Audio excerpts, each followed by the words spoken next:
Pride and Prejudice by Jane Austen. Chapter 28. Every object in the next day's journey was new and interesting to Elizabeth, and her spirits were in a state of enjoyment, for she had seen her sister looking so well as to banish all fear for her health, and the prospect of her northern tour was a constant source of delight. When they left the high road for the lane to Hunsford, every eye was in search of the parsonage, and every turning expected to bring it in view. The palings of Rosings Park was their boundary on one side. Elizabeth smiled at the recollection of all that she had heard of its inhabitants. At length the parsonage was discernible. The garden sloping to the road, the house standing in it, the green pales and the laurel hedge, everything declared they were arriving. Mr. Collins and Charlotte appeared at the door, and the carriage stopped at the small gate which led by a short gravel walk to the house, amidst the nods and smiles of the whole party. In a moment they were all out of the chaise, rejoicing at the sight of each other.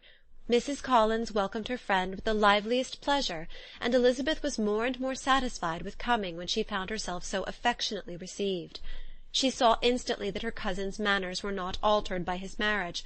His formal civility was just what it had been, and he detained her some minutes at the gate to hear and satisfy his inquiries after all her family. They were then, with no other delay than his pointing out the neatness of the entrance, taken into the house, and as soon as they were in the parlour, he welcomed them a second time, with ostentatious formality, to his humble abode, and punctually repeated all his wife's offers of refreshment. Elizabeth was prepared to see him in his glory, and she could not help fancying that in displaying the good proportion of the room, its aspect and its furniture, he addressed himself particularly to her, as if wishing to make her feel what she had lost in refusing him. But, though everything seemed neat and comfortable, she was not able to gratify him by any sigh of repentance, and rather looked with wonder at her friend that she could have so cheerful an air with such a companion. When Mr. Collins said anything of which his wife might reasonably be ashamed, which certainly was not unseldom, she involuntarily turned her eye on Charlotte. Once or twice she could discern a faint blush, but in general Charlotte wisely did not hear. After sitting long enough to admire every article of furniture in the room, from the sideboard to the fender, to give an account of their journey and of all that had happened in London, Mr. Collins invited them to take a stroll in the garden, which was large and well laid out, and to the cultivation of which he attended himself. To work in this garden was one of his most respectable pleasures, and Elizabeth admired the command of countenance with which Charlotte talked of the healthfulness of the exercise, and owned she encouraged it as much as possible. Here, leading the way through every walk and cross-walk, and scarcely allowing them an interval to utter the praises he asked for, every view was pointed out with a minuteness which left beauty entirely behind. He could number the fields in every direction, and could tell how many trees there were in the most distant clump. But of all the views which his garden or which the country or kingdom could boast, none were to be compared with the prospect of Rosings, afforded by an opening in the trees that bordered the park nearly opposite the front of his house. It was a handsome modern building, well situated on rising ground. From his garden Mr. Collins would have led them round his 2 meadows, but the ladies, not having shoes to encounter the remains of a white frost, turned back, and while Sir William accompanied him, Charlotte took her sister and friend over the house, extremely well pleased probably to have the opportunity of showing it without her husband's help. It was rather small, but well built and convenient, and everything was fitted up and arranged with a neatness and consistency of which Elizabeth gave Charlotte all the credit. When Mr. Collins could be forgotten, there was really an air of great comfort throughout, and by Charlotte's evident enjoyment of it, Elizabeth supposed he must be often forgotten. She had already learnt that Lady Catherine was still in the country. It was spoken of again while they were at dinner, when Mr. Collins, joining in, observed, "Yes, Miss Elizabeth, you will have the honour of seeing Lady Catherine de Bourgh on the ensuing Sunday at church, and I need not say you will be delighted with her. She is all affability and condescension, and I doubt not but you will be honoured with some portion of her notice when service is over. I have scarcely any hesitation in saying that she will include you and my sister Maria in every invitation which she honours us during our stay here. Her behaviour to my dear Charlotte is charming. We dine at Rosings twice every week, and are never allowed to walk home. Her ladyship's carriage is regularly ordered for us. I should say, one of her ladyship's carriages, for she has several."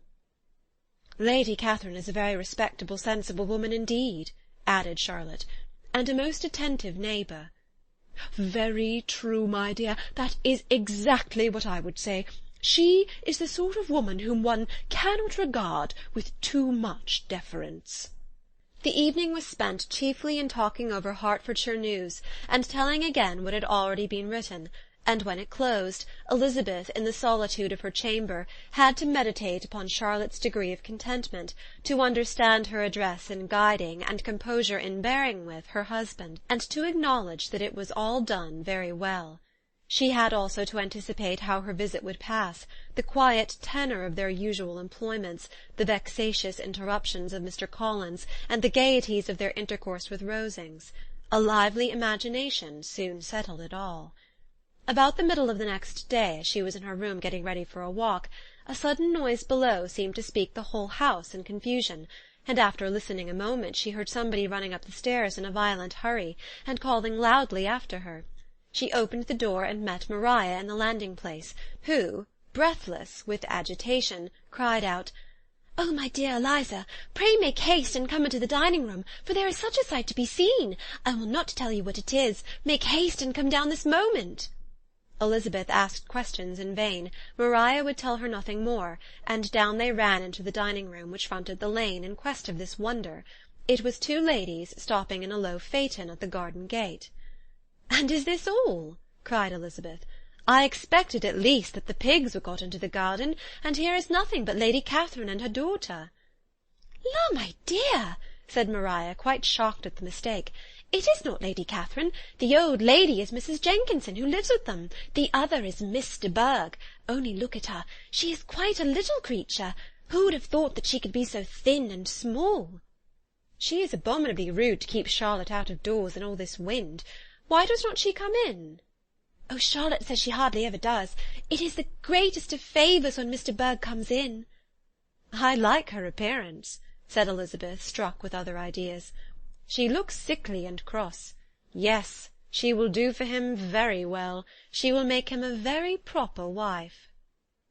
Mr. Collins and Charlotte were both standing at the gate in conversation with the ladies, and Sir William, to Elizabeth's high diversion, was stationed in the doorway, in earnest contemplation of the greatness before him, and constantly bowing whenever Miss de Bourgh looked that way. At length there was nothing more to be said. The ladies drove on, and the others returned into the house.